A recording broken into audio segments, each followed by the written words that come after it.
Hello and welcome to the Fighting Moose podcast. I'm your host and narrator, Jason Hendrickson. This is a podcast where I retell stories, some fictional and some historical, that can be enjoyed by people of all ages.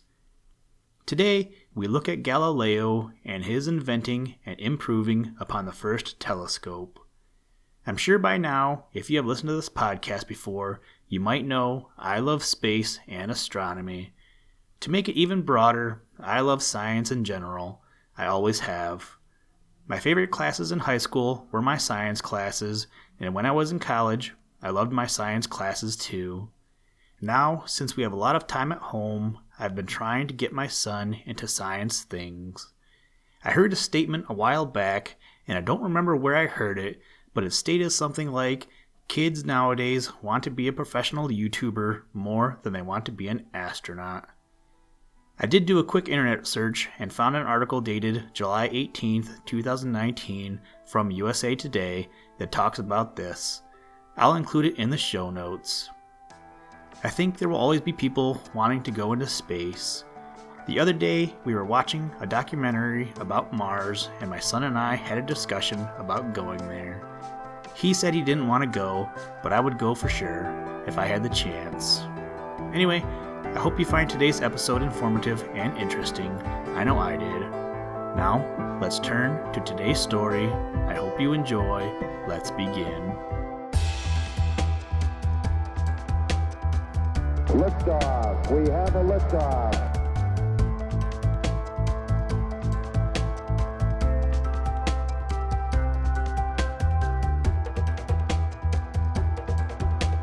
We choose to go to the moon in this decade and do the other things, not because they are easy, but because they are hard.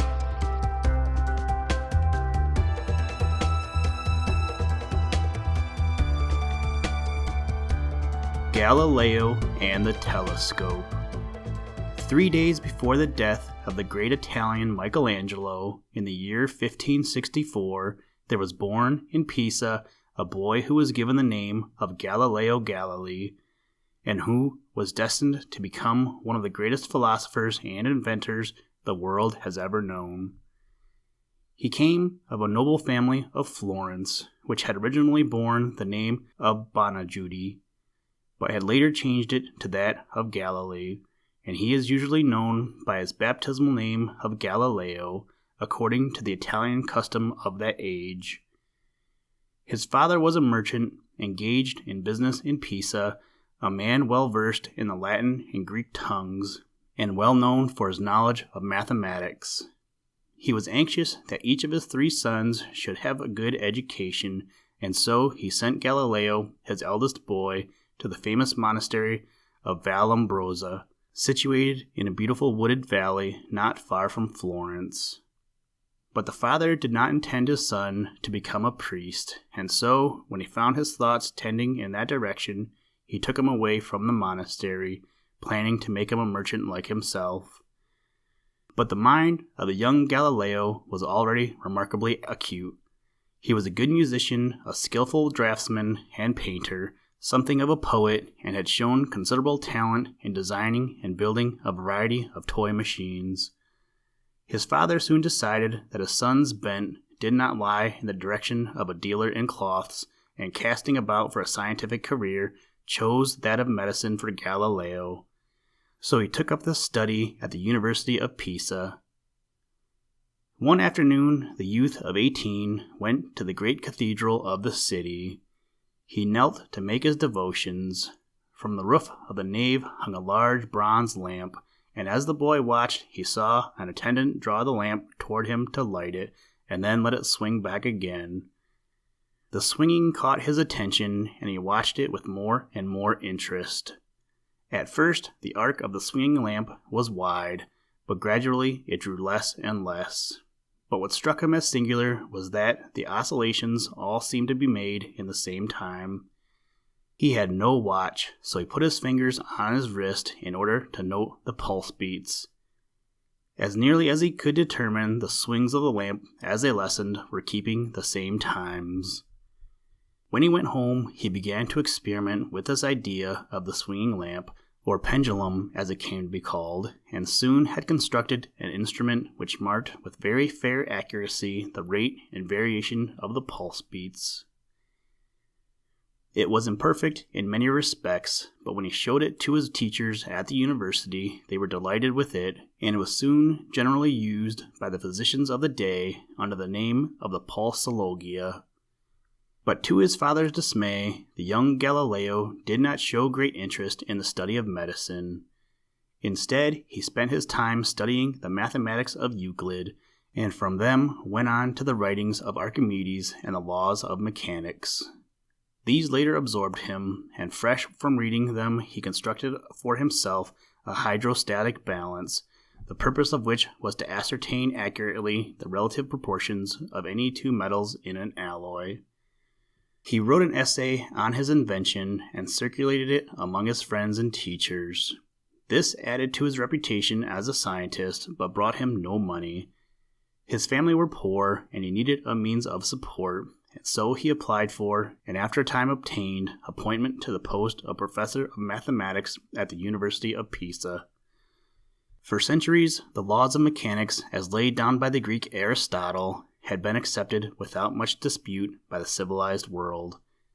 But a spirit of new thought and investigation was now rising in Europe, and more especially in Italy.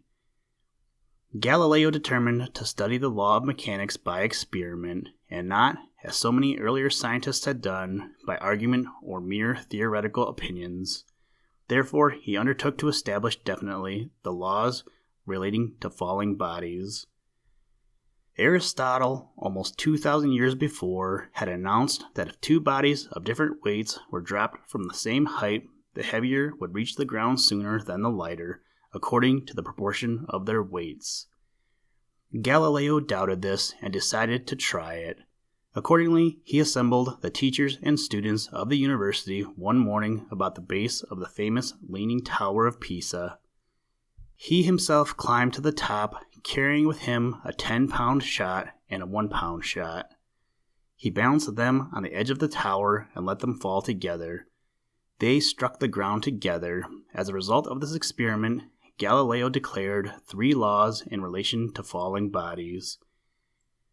He said that if one neglected the resistance of the air, or in other words, supposed the bodies to fall through a vacuum, it would be found, first, that all bodies fall from the same height in equal times. Second, that in falling, the final velocities are proportional to the times. And third, that the spaces fallen through are proportional to the squares of the times. The first of these laws was shown by his experiment on the Leaning Tower. To show the others, he built a straight inclined plane with a groove down its center. A bronze ball was free to move in the groove with the least possible friction. By means of this, he showed that no matter how much he inclined the plane and so changed the time, the ball would always move down it according to the laws he had stated. But in disproving the accuracy of the old laws of Aristotle, the young scientist had raised a hornet's nest about his ears. The men of the old school would not believe him. A conspiracy was set on foot against him, and finally the criticism of his new teachings grew so severe that he was forced to resign his position and move to Florence. In spite of his widespread reputation, no school or university was ready to welcome the young scientist. He was known as a man of a very original turn of mind, and therefore one who would be apt to clash with those who clung to their belief in the old order of thought. At last, however, he succeeded in obtaining the chair of professor of mathematics at the University of Padua, then one of the greatest seats of learning in Italy.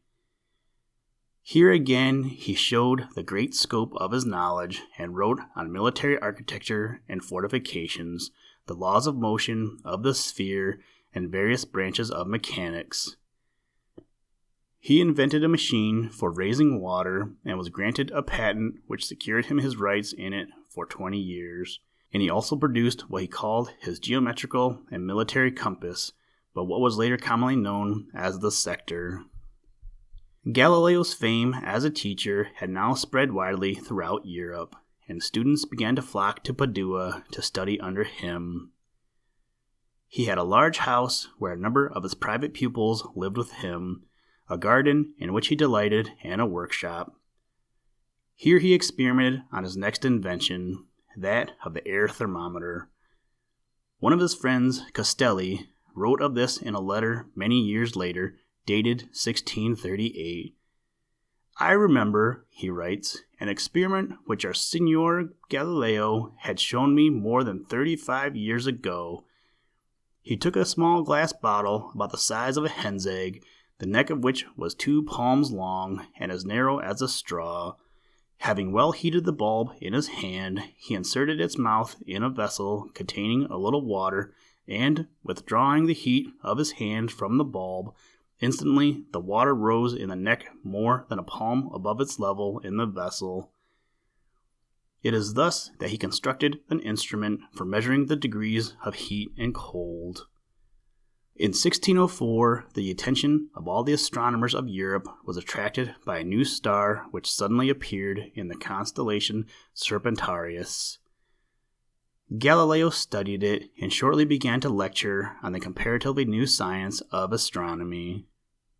Formerly, he had taught the old system of Aristotle to his classes.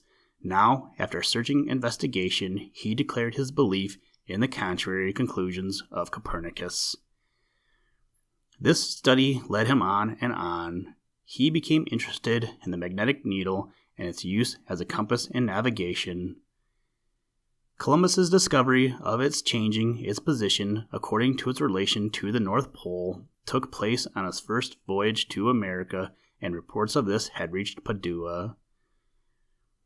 All educated men were rousing to the fact that the age was fertile with new discoveries in every branch of knowledge, and Galileo and those who were working with him gave eager heed to each month's batch of news.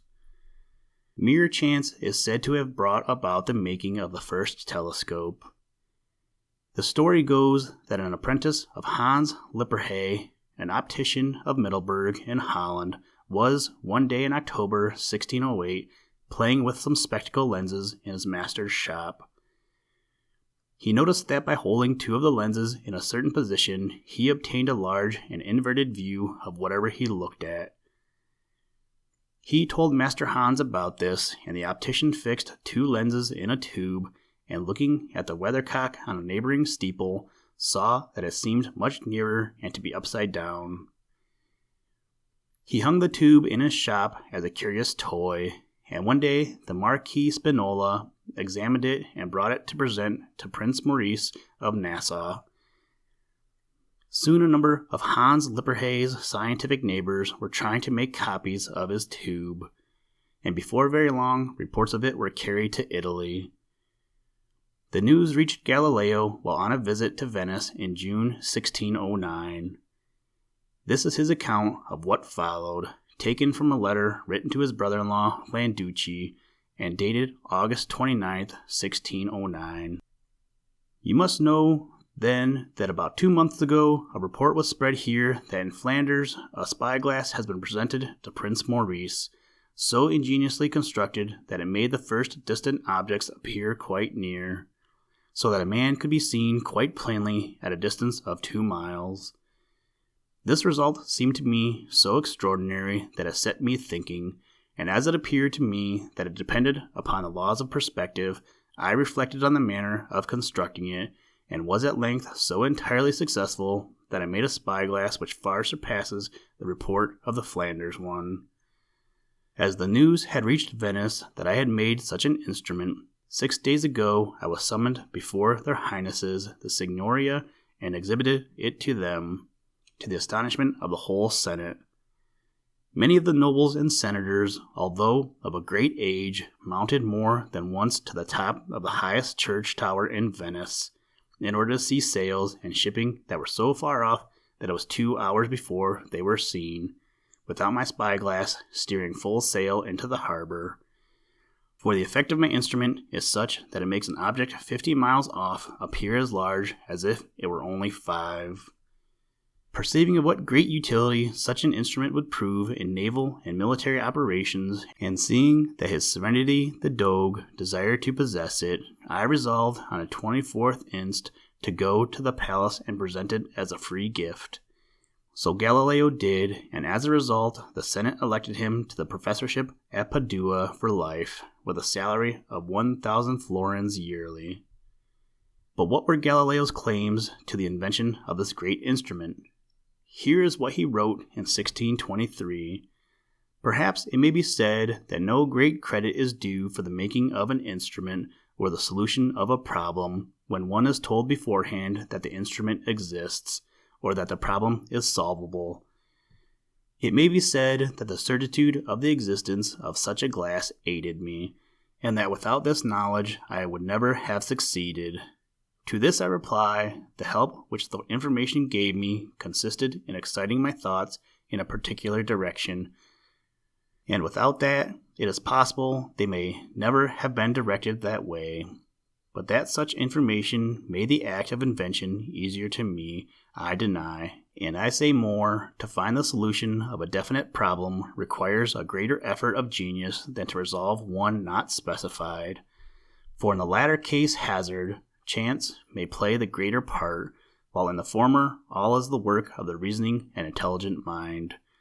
Thus we are certain that the Dutchman, the first inventor of the telescope, was a simple spectacle maker who, handling by chance different forms of glasses, looked also by chance through two of them, one convex and the other concave, held at different distances from the eye, saw and noted the unexpected result, and thus found the instrument. On the other hand, I, on the simple information of the effect obtained, discovered the same instrument, not by chance, but by the way of pure reasoning. Here are the steps. The artifice of the instrument depends either on one glass or on several. It cannot depend on one, for that must be either convex or concave or plane. The last form neither augments nor diminishes visible objects. The concave diminishes them, the convex increases them, but both show them blurred and indistinct. Passing then to the combination of two glasses, and knowing that glasses with plane surfaces change nothing, I concluded that the effect could not be produced by combining a plane glass with a convex or concave one. I was thus left with the two other kinds of glasses, and after a few experiments I saw how the effect sought could be produced. Such was the march of my discovery, in which I was not assisted in any way by the knowledge that the conclusion at which I aimed was a verity. The telescope that Galileo presented to the Doge of Venice, and which was later lost, consisted of a tube of lead with what is called a plano-concave eyeglass and a plano-convex object glass, and had a magnifying power of 3 diameters, which made objects look 3 times nearer than they actually were, and as a result 9 times larger. The tube was about 70 centimeters long and about 45 millimeters in diameter. It was first used in public from the top of the Campanile in the Piazza at Venice on August 21st, 1609, and the most distant object that could be seen through it was the campanile of the church of San Giustina in Padua, about 35 kilometers away. As soon as Galileo returned to his home in Padua, he busied himself with improving his invention. First, he constructed a new telescope, which, as he said, made objects appear more than 60 times larger. Soon he had a still better one, which enlarged 400 times. He used this to examine the moon, and said that it brought that body to a distance of less than 3 semi-diameters of the earth, thus making it appear about 20 times nearer and 400 times larger than when seen by the unaided eye. To use the instrument more accurately, he built a support which held it firmly. He had also now learned to make the lenses adjustable, by fixing the tubes that held them so that they could be drawn out of or pushed into the main tube of the telescope. To see objects not very far distant very clearly, he would push the glasses a little way apart, and to see things very far distant, he drew the glasses together. But this last telescope did not altogether satisfy him, and so he built a still larger one. This brought objects more than 30 times closer and showed them almost 1,000 times larger in size. With this, he discovered the moons of Jupiter and some of the fixed stars, and added much to what was already known concerning the Milky Way, a region of the sky which had long been a puzzle to astronomers. He spent a great part of his time now in his workshop making and grinding glasses. They were expensive and very difficult to prepare properly. Out of more than 100 that he ground at first, he found only 10 that would show him the newly found moons of Jupiter. The object glasses were the more difficult, for it was this glass which had to bring to focus as accurately as possible all the rays of light that passed into the telescope.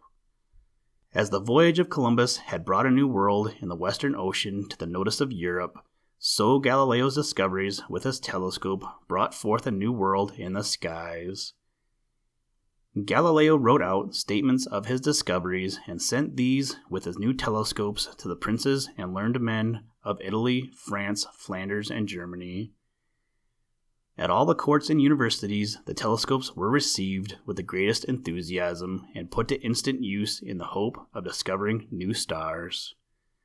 But again, the followers of Aristotle, those who were unwilling to admit that anything new could be learned about the laws of nature or the universe, arose in wrath.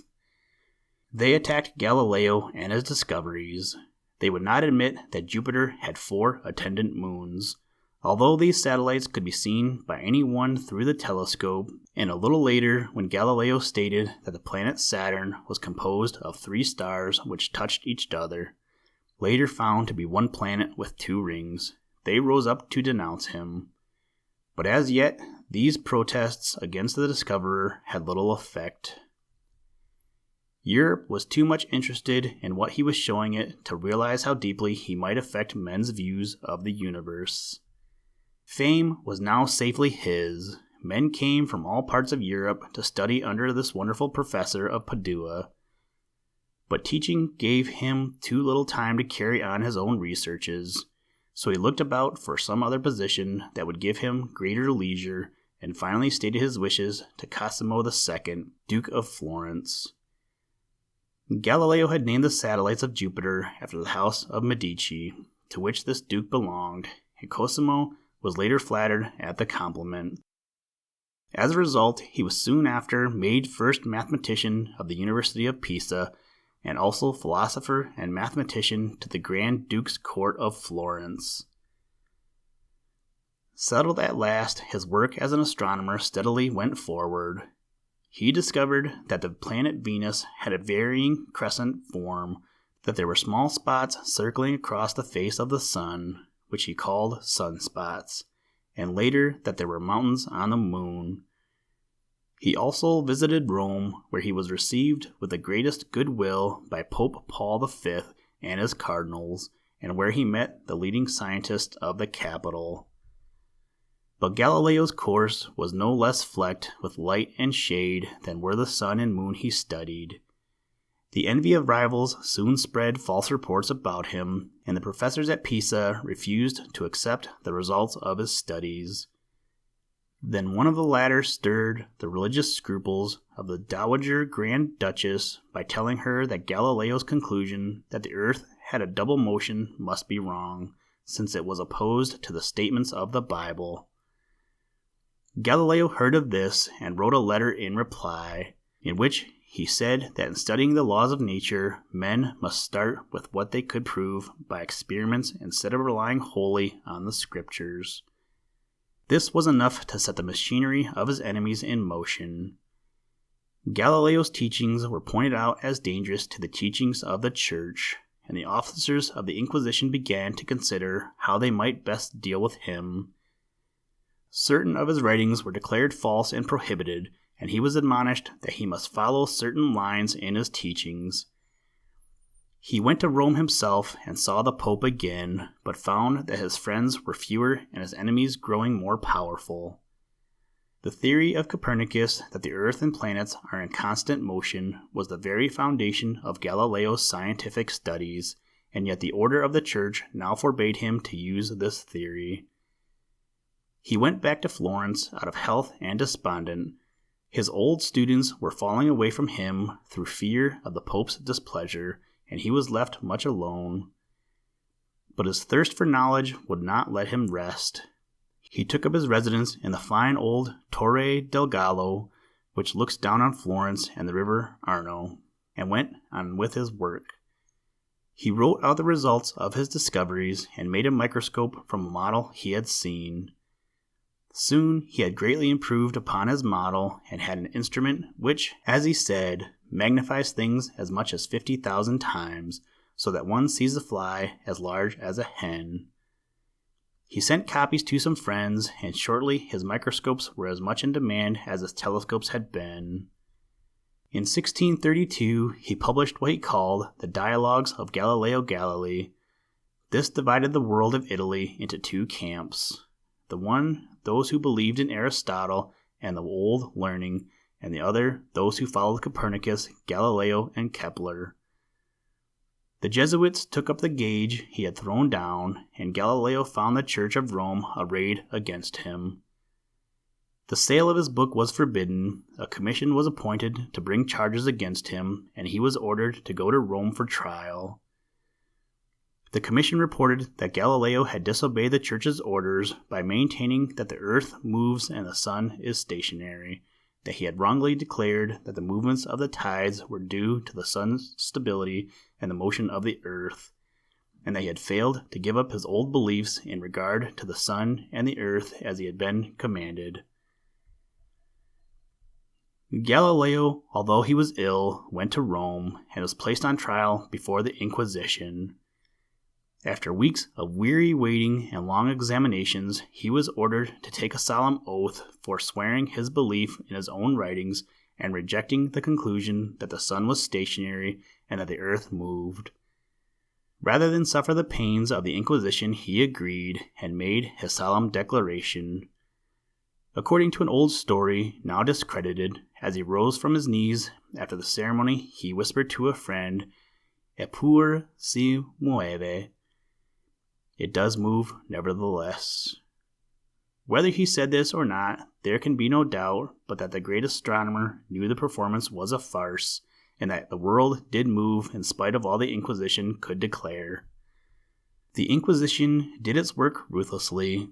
Notices of the sentence prohibiting the reading of Galileo's book and ordering all copies of it to be surrendered, and copies of the declaration he had made denying his former teachings, were sent to all the courts of Europe and to many of the universities. In Padua, the documents were read to teachers and students at the university where for so many years Galileo had been the greatest glory of learning, and in Florence the inquisitor read the sentence publicly in the church of Santa Croce, notices having been sent to all who were known to be friends or followers of Galileo, ordering them to attend. Thus his humiliation was spread broadcast, and in addition he was ordered to be held at Rome as a prisoner. After a time he was permitted to go on parole to the city of Siena, which was at least nearer his home outside Florence. There he stayed until the Grand Duke Cosimo, who had stood by him, persuaded the church that Galileo's health required that he be allowed to join his friends. At last he reached his home and again took up his studies. His eyesight was failing, and eventually he became entirely blind, but meanwhile his speculations covered the widest fields of science. He studied the laws of motion and equilibrium, the velocity of light, the problems of the vacuum, of the flight of projectiles, and the mathematical theory of the parabola. He wrote another book dealing with two new sciences, and was busy with designs for a pendulum clock at the time of his death in 1642. He was buried in the church of Santa Croce, the Pantheon of Florence, under the same roof with his great fellow countryman Michelangelo. What is known as the modern refracting telescope is based upon a different combination of lenses than that used by Galileo. Kepler studied Galileo's instrument and then designed one consisting of two convex lenses. The modern telescope follows Kepler's arrangement, but Galileo's adjustment is still suitable where only low magnifying powers are needed, and is used today in the ordinary field and opera glass. Galileo knew nothing of what we call the reflecting telescope. He found that by using a convex lens as an object glass, he could bring the rays of light from any distant object to a focus, and it did not apparently occur to him that he could achieve the same end by the use of a concave mirror. James Gregory, a Scotchman, designed the first reflector in 1663 and described it in a book, but he was too poor to construct it. 9 years later, Sir Isaac Newton, having studied Gregory's plans, built the first reflecting telescope, which is now to be seen in the Hall of the Royal Society in London.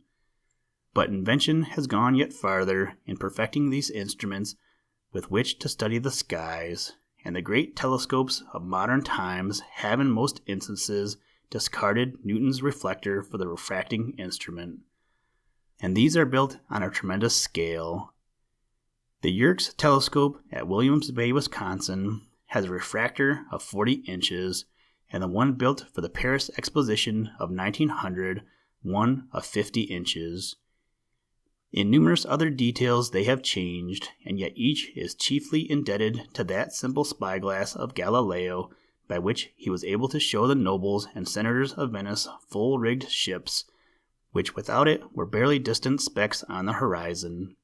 Or, going still farther back, the men who make our present telescopes are following the trail that was first blazed on the day when the Dutch apprentice of Middelburg chanced to pick up 2 spectacle lenses and look through the 2 of them at once.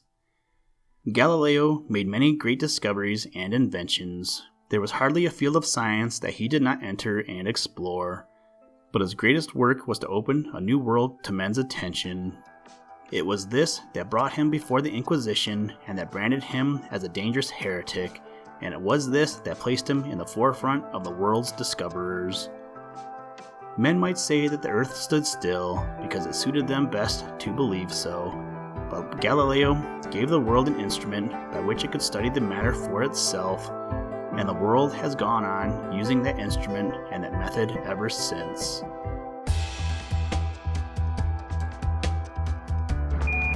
Houston, Tranquility Base here. The Eagle has landed.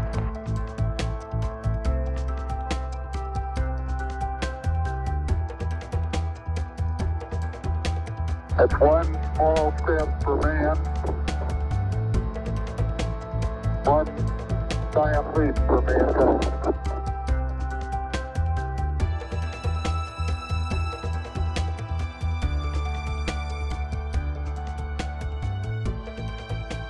Thank you for listening to this episode of the Fighting Moose podcast. Please join us next time as we read another exciting story. Today's music was provided by the artist Analog by Nature, and the audio clips were provided from NASA. For more information to download and or listen to audio or materials from all our recordings, or to contact us, please visit www.thefightingmoose.com, or you can follow the links in the show notes. And as always, try and do a random act of kindness every day. Mission complete, Houston. After serving the world for over 30 years, the space shuttle's earned its place in history and it's come to a final stop.